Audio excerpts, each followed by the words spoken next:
Terima kasih Anda masih bersama kami di Liputan Metropolis. Pemirsa, sebanyak 13 siswa di SD Negeri 178 Palembang alami mual dan muntah-muntah setelah menyantap makanan dari program makan bergizi gratis.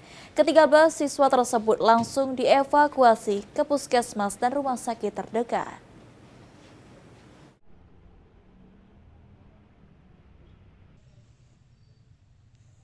Ditemui pada tanggal 25 September 2025, pihak SD Negeri 178 Palembang mengklarifikasi 13 siswa alami mual dan muntah setelah mengkonsumsi makan bergizi gratis.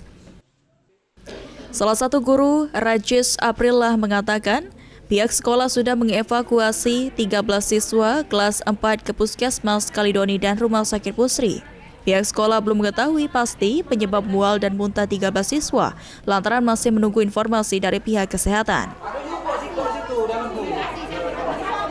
Juga alhamdulillah sudah ditangani dari rumah sakit untuk anak-anak yang tadi mengalami sedikit pusing mual itu ya sudah ditangani alhamdulillah dari pihak rumah sakit.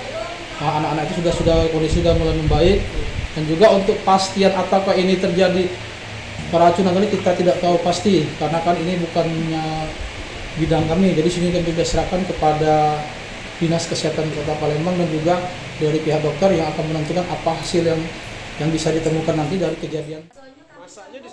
Hal serupa disampaikan guru lainnya, Dewi Hilda. 13 siswa masih dirawat di Rumah Sakit Pusri. Saat ini ada 9 siswa yang masih menunggu hasil observasi jam 6 sore dan 4 siswa sudah membaik setelah dirawat di Puskesmas Kalidoni.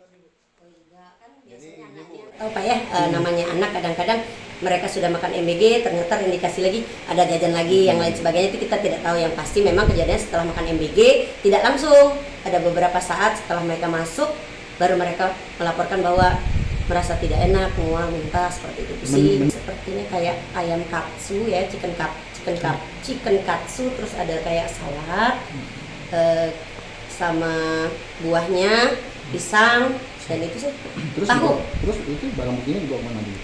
Sudah dibawa oleh pihak yang berwenang, jadi sudah dibawa bagi yang sudah hasil makan ataupun yang masih baru itu sudah dibawa oleh pihak yang berwenang untuk Muhammad Aidil, PAL TV.